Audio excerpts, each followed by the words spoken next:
Hi, everyone. You do not want to miss this episode. We are talking to Garrett Gunderson. And for those of you that know Garrett, he's literally a rock star in the financial world, in the life insurance world. I've had the pleasure of seeing him present. He's a comedian. He's written 10 books, New York Times bestseller, incredible book. Some of the ones we're going to talk about today, you've heard of. I am so excited. We've been hoping for this interview for so long. So let's bring in Christina first. Christina, how you doing? Hi, Darren. I'm so excited. I'm doing great today. Super excited for this podcast. And now let's bring in the man himself, Garrett Gunderson. Garrett, welcome to the podcast. We are so excited to have you on. How are you today? Man, good, because it's a day that will be a transformational type of day for me, because I was kind of having coffee with my wife this morning, and there's been so much change in my life. I sold my business, and then I decided to completely buy out my non-compete and divorce myself from that business and unwind a business partnership and deal with some family stuff that ended up working out really great on the other side. And my wife's like, you have so much going on in your head. You're not really present lately, and you've been kind of grouchy. And I was like, oh, wait, I'm being an asshole. It was like a epiphany to me. And she did this way back in the day once. It was 2006. And we were on this drive, and she told me I was an extraordinary businessman, but I had become a pretty ordinary husband and father. And I was like, damn. I mean, it was after my business partners died, so I had a lot going on at the time.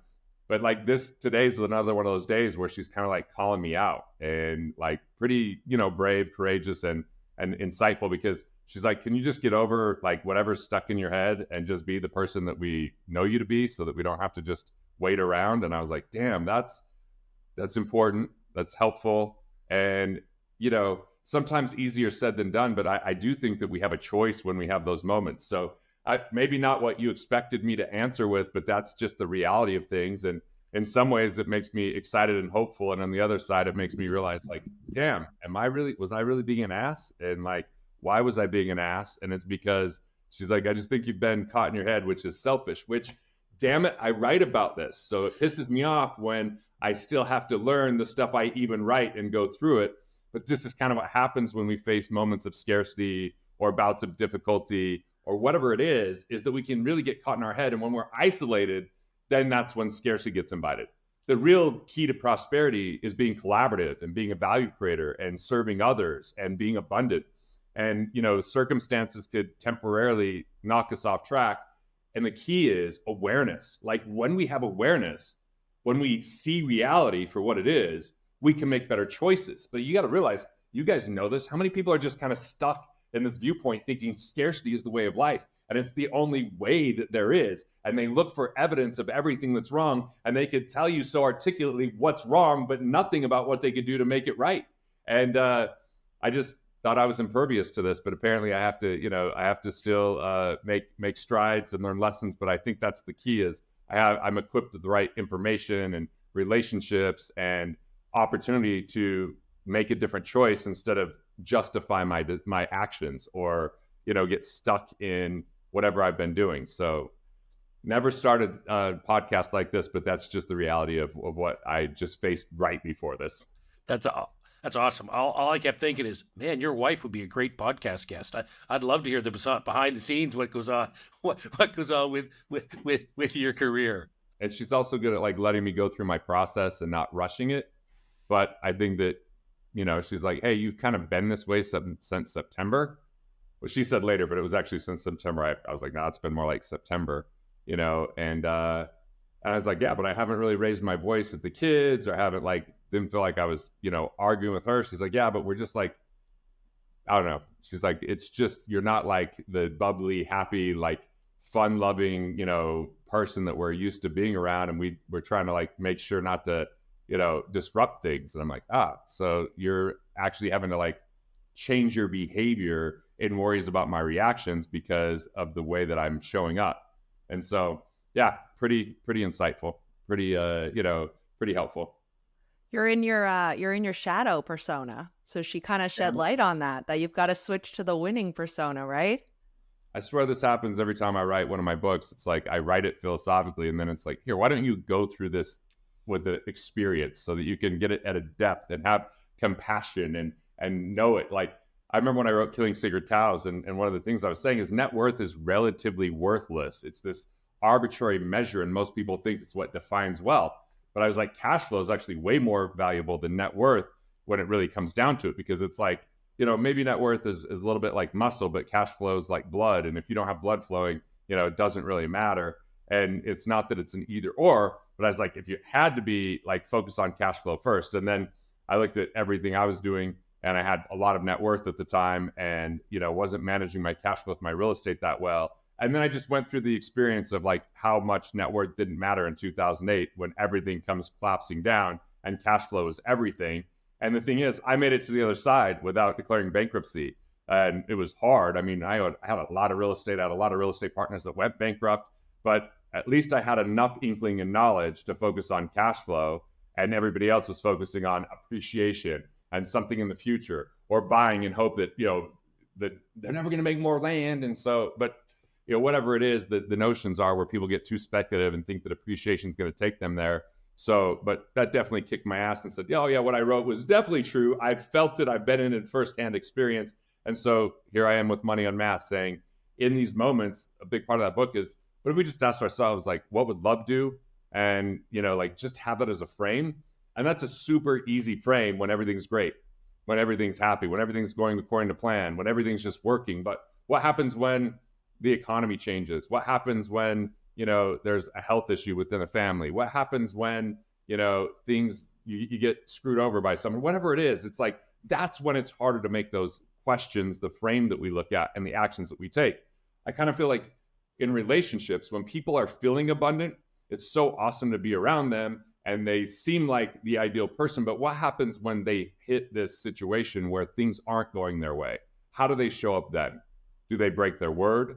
Do they just place blame? Do they just abandon everything that they said they were going to do? And I found like a lot of people unfortunately do that, because most people say, I'll keep my word if it's convenient, not I'll keep my word even in difficult times. And so that's been like a big lesson for me over the last 20 years, is just watching that. And also, how can I just, still love on people and still be an optimist and still come through with kindness without becoming like bitter and frustrated and like overly negative. And it's work sometimes. It's like going to the gym. I mean, it's work. You get results from it, but it's work to like love on people when you feel like, they don't show up the best version of who they are. But I just realized like people kind of do the best they can. And a lot of it's like their upbringing. A lot of it's like the stuff that's happened to them in the past and they don't know how to deal with. And I think that giving people a little bit of grace and a little bit of like kindness is helpful. And I think my wife kind of did that in a firm way this morning, like it was, hey, what's it going to take? And I was like, that's a good question. What will it take? And I now can take different actions and, create a different life and cast a different vision and apply the damn things that I teach. I love it. So you've written 10 books, Yeah. and Killing Sacred Cows went to number 1, which is incredible. I know, Christina, you've got a favorite. Yeah, my favorite's definitely What Would the Rockefellers Do? I'm a little bit biased to that one. I love that book. One of the first ones I read on like the financial education journey was that book, and I took so much from it. So yeah, it was great. So what, now you're writing an updated version of that book? It's done. It's written. I literally started, like, I had the book with me, but I rewrote the whole thing. I didn't pull out a Word document. I was just like, I want to rewrite so I can like write from my voice and my abilities that I've gained over 8 years since I first wrote it, to make it more about the reader and to make it flow even better. And so I also just like in 8 years learned more about legacy planning and learned more about, areas of the book based upon feedback and reviews and people that really loved the book and people that thought what was missing from the book. And so I was able to really take that feedback and put it into this updated, expanded version. So it is a little bit longer than the last version, but a little bit less redundant. I remember when I did the audiobook, there were times where I was making fun of myself in the audiobook, being like, hey, in case you didn't get this from last chapter, we're bringing it in this chapter and saying it 3 more times. There is some of like building a case and like reinforcing, because it's a foreign concept for a lot of people. But one of the fascinating things in this version is I got asked to be in a documentary that I'm filming. I'm going to be one of the guests in or contributors next month. And they had done all these studies on the Rockefellers. And what they realized was the Rockefeller method I talk about in the book rubbed off on all these people that either partnered or had strategic relationships with the Rockefellers, that they're actually still building wealth 6 generations later. And it's so simple that it came down to insurance and trust as being the 2 major common factors, right? Because now they had a way to replenish economic turmoil. They had a way to replenish like mistakes that their heirs made. I mean, a big part of it was they really taught their heirs to be stewards, where a lot of these people don't really talk about what's going on. Then they inherit money and they blow it because they didn't know how to like grow it, right? So it is pretty fascinating to think like that it rubbed off on so many other people, which what that says to me is it's even more accessible than I originally thought. I mean, it really, when we have a framework, when we have a model to work from, we can turn intentions into reality. When we don't have a model or a framework, the best intentions lose because of these factors that are hard to predict or understand. People can have these amazing visions and goals, but if there's no system to accomplish it, then what happens is it loses out to fatigue or mistakes or myths or whatever it might be. And so I think part of the reason why What Would the Rockefellers Do has become so popular is because it is a really straightforward concept in a normally complex world of legacy. And most legacy books that I've really enjoyed really speak to very wealthy people, not to people on their way to building wealth. And so legacy has become this thing that's far out there or unreachable. And so a lot of people check out and don't do the things along the way that they could start with as simple as like, I started at 19 years old at $50 a month, which was a very first platform piece to open up the Rockefeller method into my life. And most people think you got to start when you've got multi millions, and then you're going to find, but no, like that book says you can start now regardless of where you're at. Even if you don't have a family yet. I started at 19. I wasn't married. I didn't have kids, but we can start to build the habits that build wealth, and we can start to remove the noise that derails wealth. And so I just have to embrace that book a lot more, because I always thought it was like the book I spent the least amount of time on of any book I wrote. I really, well, not the least, but like I always thought of like Killing Sacred Cows and, you know, Money Unmasked and these other books as the ones that would be the most popular. But the fact is, What Would the Rockefellers Do has sold hundreds of thousands of copies, and without any promotion keeps selling hundreds and hundreds of copies every single week because of great people like you. So I'm just embracing it. Simplicity is richness. Like, we think complexity is the answer, but simplicity allows us to engage. And I like that the book is actually simple yet profound, right? Like the Vanderbilts destroyed wealth, the Rockefellers built wealth. What were the differences? What were the differences? And there were only a few differences, but they made all the impact. Yeah, so let's talk about some of those simple solutions or simple differences. So at Control and Compound, we work mostly with business owners, real estate investors.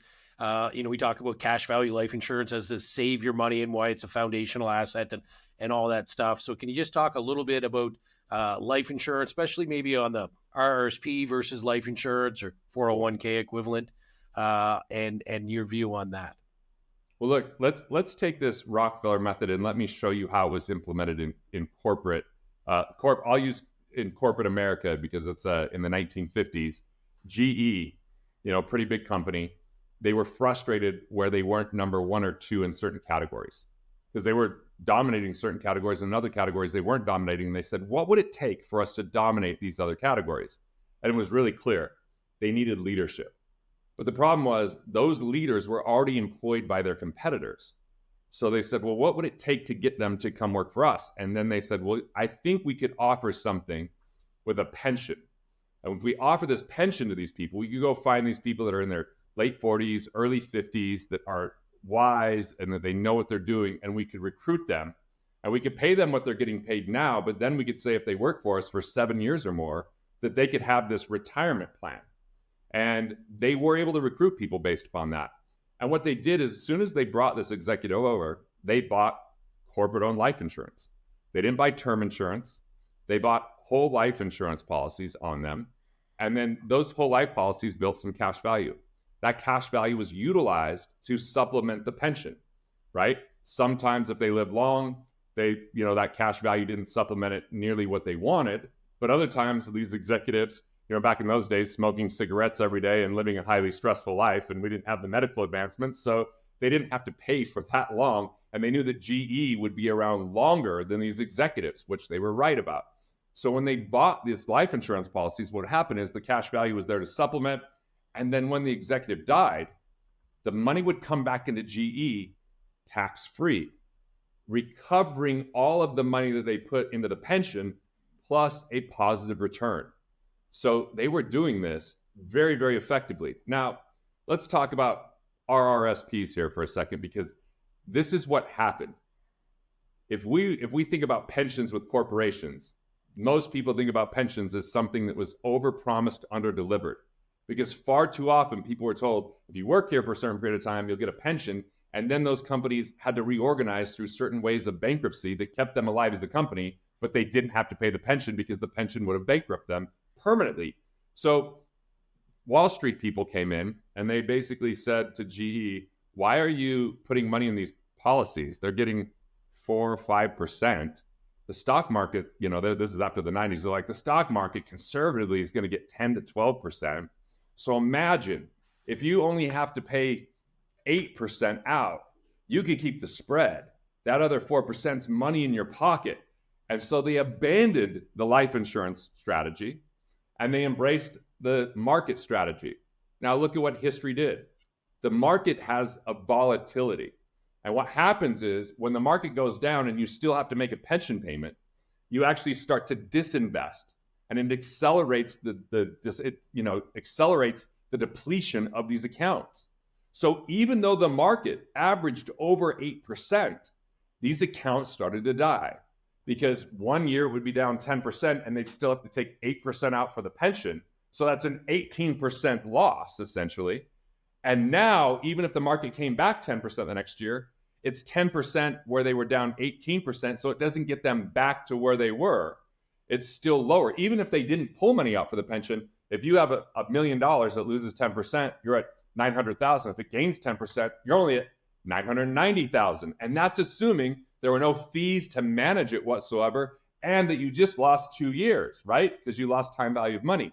So what ended up happening is pensions went bankrupt because they decided to abandon a risk mitigated strategy for a high risk strategy. And that volatility and the lack of certainty destroyed something that was working extraordinarily well. This is what happens when people chase risk. When they chase risk, they go, well, look, the stock market's averaged more than what the cash values have earned. Well, first, I would say I don't really look at comparing stock market to cash values. When I compare cash values, I compare it to fixed income instruments like certificates of deposit and bonds. And what I like cash values over those is I don't have capital depreciation risk.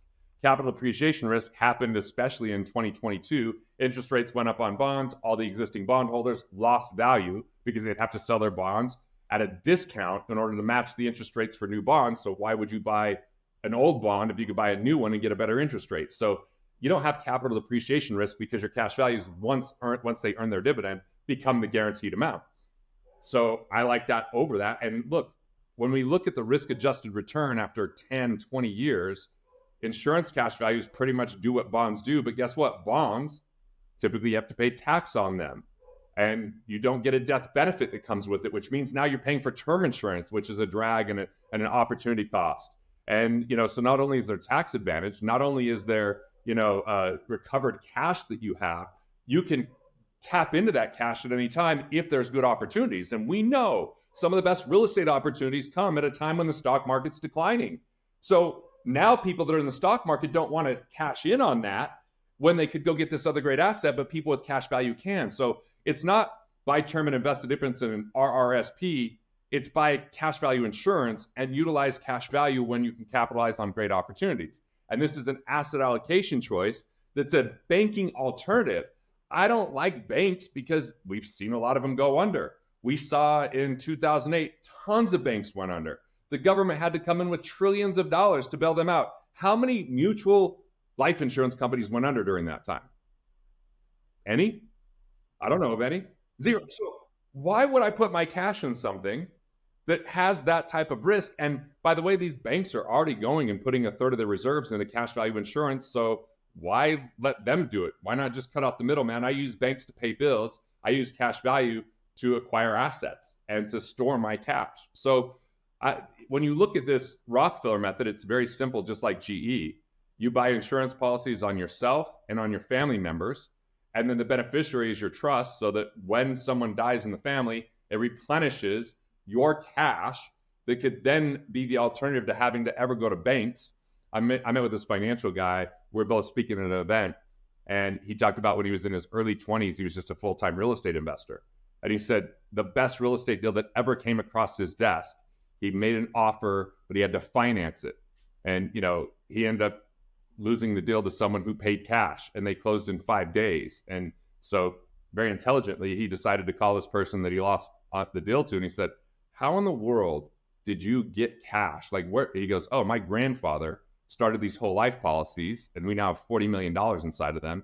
And this is how we acquire real estate.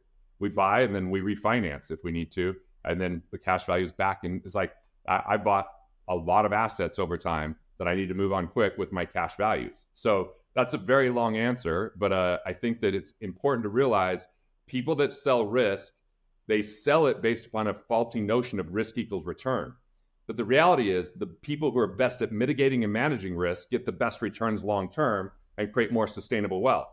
And most of the population would be far better off never investing in the stock market, just putting their money in cash value and not losing and not having their mind go with the losses and feeling bad and being distracted and investing in things they know nothing about. And for the savvy investors out there, now you have a place to store your money until the right investments come. So that's really the two options. Just let it sit in there and do great over time, not huge returns, but stable returns, or use it as a way to capitalize on great opportunities with business acquisition or real estate acquisition, and then put it back in and do it over again. That's a great answer, a long answer, but great answer on it for sure. I love the way that you look at it. Another thing that I've heard you say before too is that, when it comes to retirement, people keep saying, it's a retirement savings plan, but really you're investing, right? Like in the stock market, that's an investing plan. That's not a savings plan, which are completely different. So like where would you say the best place is to save your money? Well, let's expand on that. Okay. Semantics matter in matters of money. Semantics matter in matters of money. So when we say saving, but then we're putting something like saving, to me means it's not volatile, it's available, right? And stable. So that's savings. I have access to it. I can count on it to be there the next day, and it's not going to lose. It might lose to inflation, but it's not going to lose principal. Investing means there could be volatility. It could take time before there's a payoff. It might not be liquid. That's investing. But we even have one more piece to this. The world has confused the term investing with speculation. A lot of people think they're investing when they're pure speculators. They say, I'm investing in X, Y, and Z, but then you say, how do you benefit from it? How do you protect the downside? What's your exit strategy? What is that type of investment? Explain it to me in a paragraph or less. And they can't do any of those things because they've been trained and indoctrinated to take risk to chase return.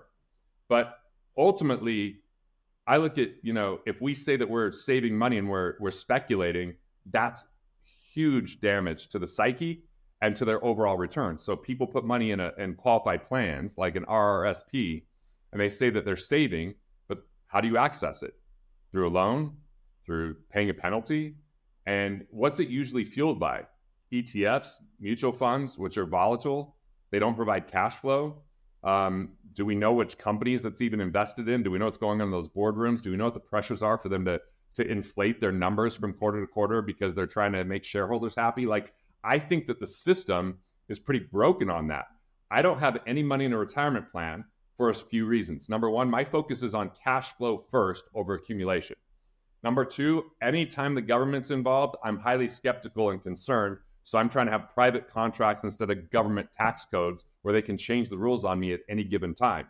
If I'm not investing to create cash flow, to me, that accumulation, I'm just not going to invest in companies that I know nothing about. So all of my investments come down to intellectual property, a little bit of real estate, and business. If it's not in those big three, it's where do I store my money? I store my money in cash values and a little Bitcoin, because I'm just trying to defend my dollars against the decimation of inflation. Because as you know, our governments are highly benefiting from inflation. When you borrow way more money than you actually can collect in tax revenue, and therefore creating deficits each year and debt overall, the best way out is to inflate that, because then it makes that debt feel like a lot less of a burden when 10 years from now, that money's worth half as much and we're paying it back with dollars that are worth less, right? If it was the other way, they're borrowing money and that keeps going up in value, the amount they borrowed, now they're chasing it. But if it's like, hey, the longer we have this debt, the easier it is to pay off, that psychological thing is why we lose the value of, I mean, you guys deserve to lose value of anything you call loony or a toonie. Who invented the name loony and toonie? That's ridiculous, right? Like, but even the US dollar's lost 95% of its value since it started, and especially since we went on to a fiat, system without backing any store of value like gold. So ultimately, I got to store my money where it's got more benefits than just a savings account. And that's why I choose cash value, and it's served me very, very well. It's been like a never fail me strategy. Yeah, I love that when you talk about government programs, because we've had in the last couple of years, we've had two major changes in Canada. They increased a couple of years ago. They increased the top tax bracket by 4%. Just literally overnight, an increase in 4%. So those people taking RSP money owed, that's just another 4%. Those people saving in taxable investments. And then last week they changed and they said, instead of 50% of your capital gains being subject to tax, now 2/3 of your capital gains is subject to tax. So you talked about these people that were following government strategies, the RSPs or saving money in the stock market inside a corporation. Like, those just changed overnight because they were reliant upon the government, and the government can change. And I don't think anyone listening is going to think that taxes are going down anytime soon. We've created this massive debt in our country and your country that there's no way we're going to see significant tax decreases. It's not feasible because of all the debt we've accumulated. Right. It would be like a company saying, we're really struggling. We're just really struggling. We're not sure what to do, but what we're going to do to get out of this struggle is just lower our revenues. That's how I think we're going to get through, right? Because tax is how they create revenue. So why would they lower that? Long term, it's interesting because in the 80s, when they lowered tax rates in the United States, they actually increased tax revenue because of velocity of money. The more times a dollar can exchange hands, you can actually create more tax revenue than just taxing it so much that it slows it down. But that's pretty, that's kind of a long view for a lot of politicians. They don't really see it that way. They'd have to look a little bit different to understand that.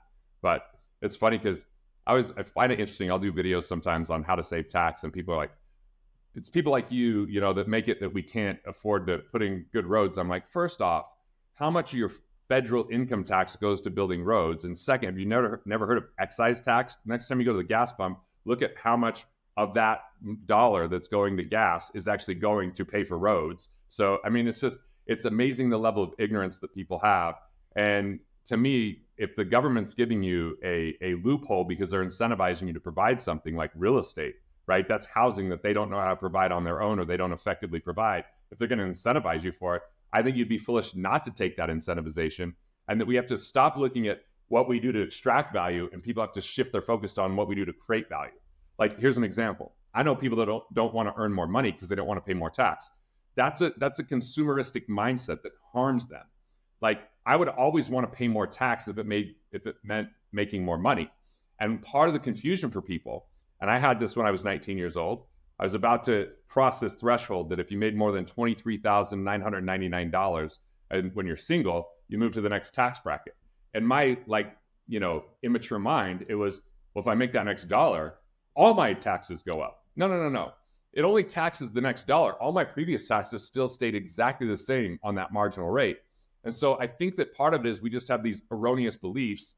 And part of it is also people don't really trust what the government's going to do with their tax dollars, right? Like, if we could actually understand what it was going to and didn't feel like it was a big part of corruption, or it wasn't just lining people's pockets, that, I think people would be more apt to do it. But I'm here to say, regardless of what the government does, it's just important to think like a producer that adds more value in the world than they take from it, to think like a value creator, that you don't let the tax tail wag the dog and go, I'm going to earn less, so I pay less. No, you go, I'm going to earn more. And even if I pay more, that's better for everybody because it means I added more value in the world.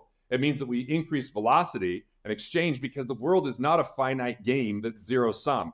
That's where people get confused about capitalism and money. They think if one person has something, it's something less for another. But history has proven that to be completely untrue.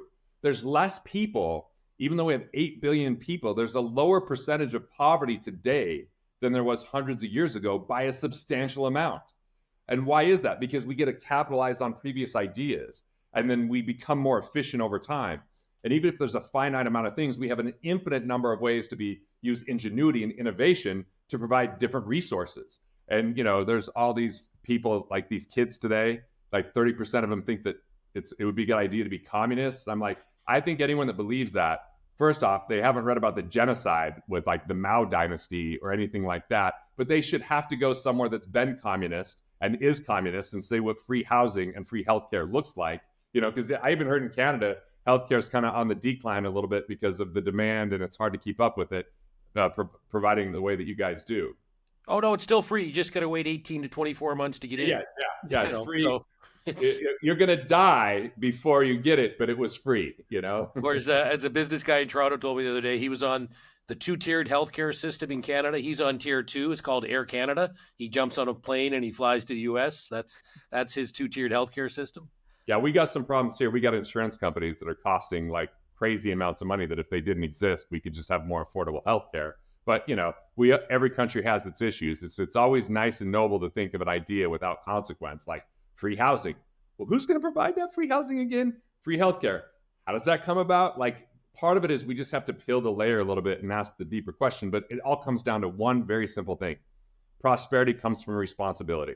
When we take responsibility for our actions and reactions, when we take responsibility for whatever, it's like a lot of people, it's like I started this thing saying, hey, my wife called me out of being grouchy and being caught up in my head and not being present. It's like, okay, like now I have a choice of what to do about it.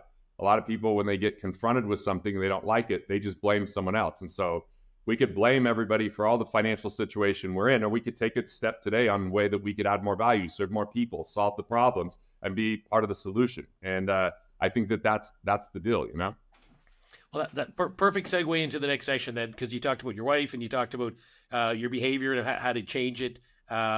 So let's talk about the new book, Money Unmasked. What made you rate this? And I love the whole personality thing. Christina and I were talking before we went on air. It's like, well, I used to be this one, now I'm this one, and I really we both identified with that. So can you talk a little bit about the new book? Like, this was a book that I've spent more time than all of my other books combined writing, because it was a book that got really long for a while because I was writing so much, and that it's hard to kind of shorten. But I cut the book in half to be like, how do I, again, get this where it's very readable and accessible to the reader? And I wrote this book. I didn't have a ghostwriter. So it was really a pleasure because I learned a lot in the writing process. I really started thinking about this book back in 2008. I remember like wanting someone to have created the money persona. I wanted a good assessment that I could go and have my clients understand. And everything out there was really rudimentary. Saver, spender, giver, stuff that didn't have enough depth of what really helped understand the hidden factors and subconscious beliefs that motivate us when it comes to money.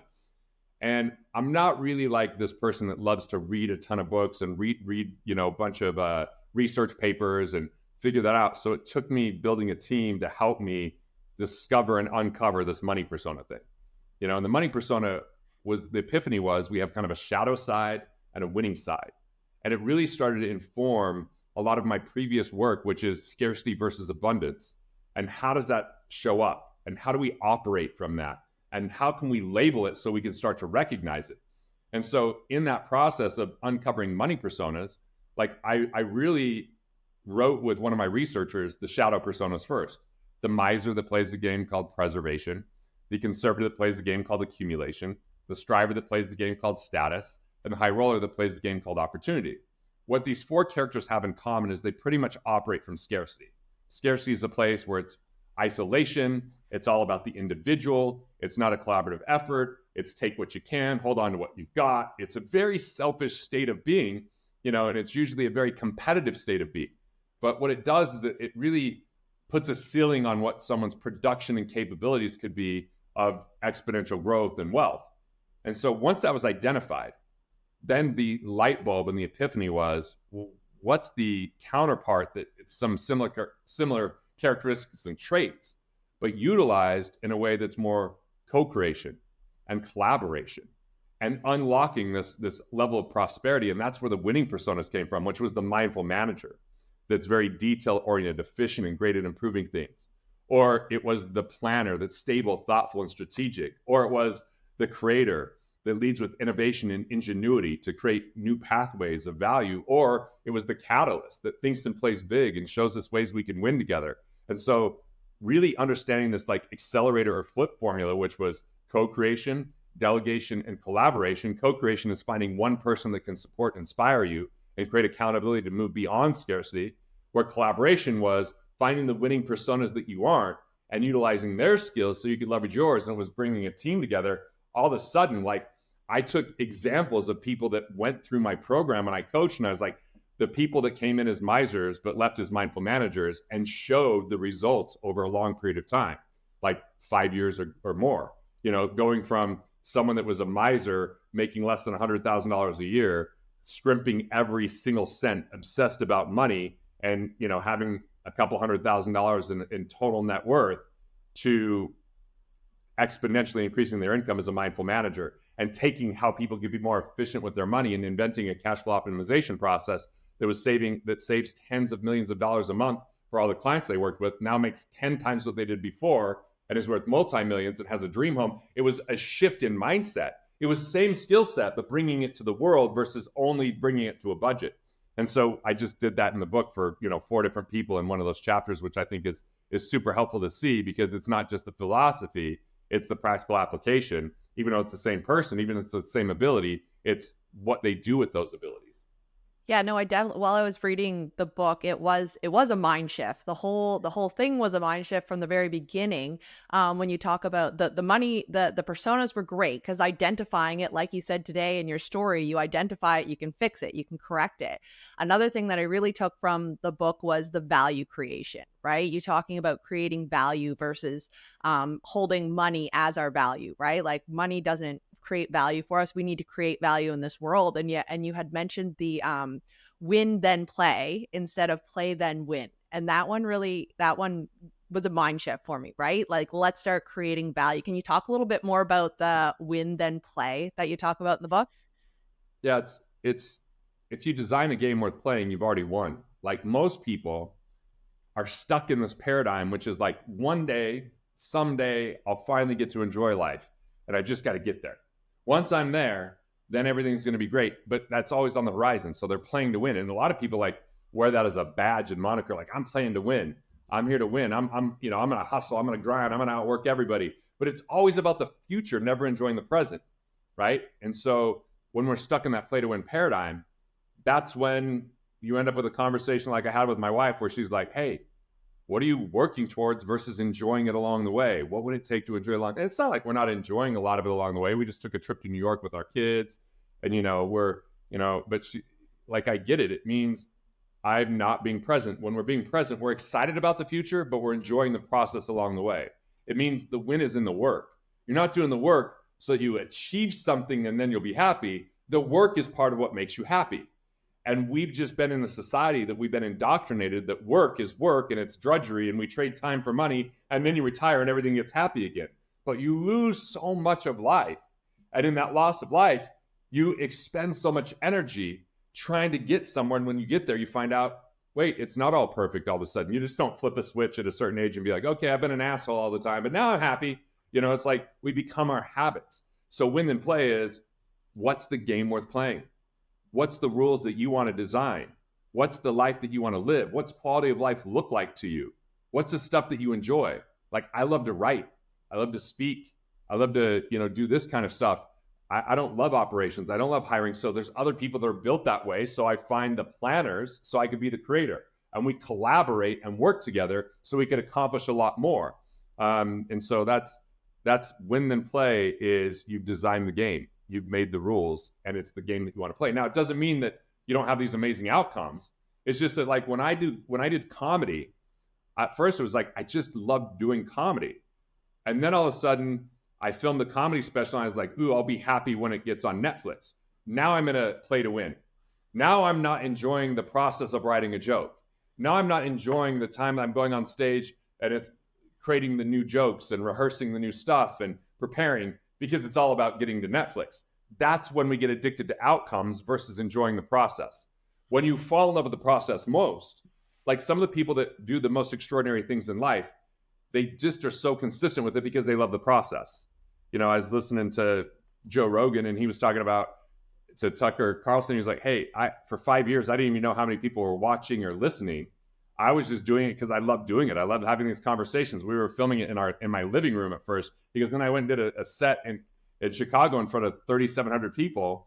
And when I was like, who listens to the podcast? The crowd went nuts. He's like, what? Like, and then he started looking at the stats. He's like, wow. Like, but you know, that's because the game was worth playing. That's because the win was in doing the interviews, not just the outcome of a review or a Spotify deal.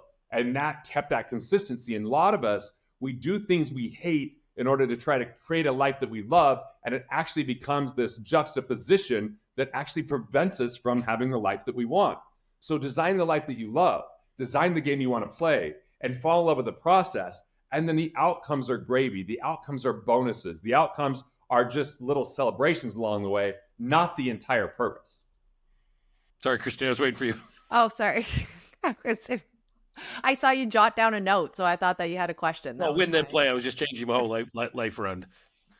I know, that's what I said. You read the book and all of a sudden it's like mind shift. I've got to switch this. And I literally sat down with my husband last night and because we were talking about being on this podcast, I was doing this podcast today and I was like, we need to start, we're getting into real estate. We want to grow our real estate and whatnot. And I was like, instead of thinking of it as growing, doing the, I gotta get more doors. I was like, we need to think about how we can create value for people. And that's what we had the conversation about. I'm like, you know what? I think I kind of want to look more at affordable housing. I want to try to get single moms into homes and stuff. And now that I'm saying out loud, I have to do it, which is great. I've just put myself accountable for this. But it was your book that made the mind shift in me that you got to create value in order to want to do it, right? In order to succeed at it too. I think that's where it's going to come from.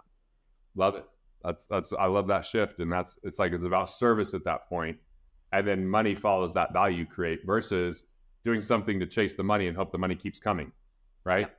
Like when there's service and when you I don't do a lot of real estate because I never got to know any of my tenants. I didn't get them. They weren't like thanking me for, fixing something or putting a roof over their head. It was like a lot of them wanted to go own a place or it was just a temporary stop.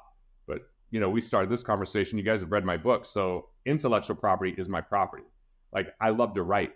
I write a blog sometimes weekly or at least every other week. I'm writing books all the time because I love the process of writing. It helps me think. It helps me clarify. It gives me specific things to look for in research, which helps me remember them a lot deeper than just reading. So when you find that and you learn to serve people in the ways that are consistent with like who you are at your core and you're congruent with that, that's a game worth playing. That's the win then play way, but you got to realize most people are trying to get somewhere at the expense of their winning game.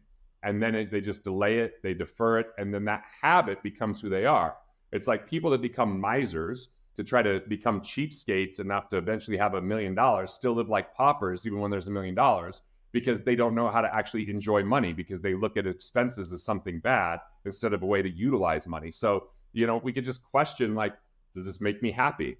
Do I feel fulfilled? Is this positively challenging me? Do I feel like I'm growing? Like I'm always growing with learning to write a little bit better and getting some feedback. So find that game for you. What is it? And when you discover it, then you don't have to retire. People that have to retire, it's because maybe they're in a physically demanding job. Maybe they're in something that they don't enjoy. Maybe it's something that's still kind of a relic of the industrial age. And so their body's breaking down.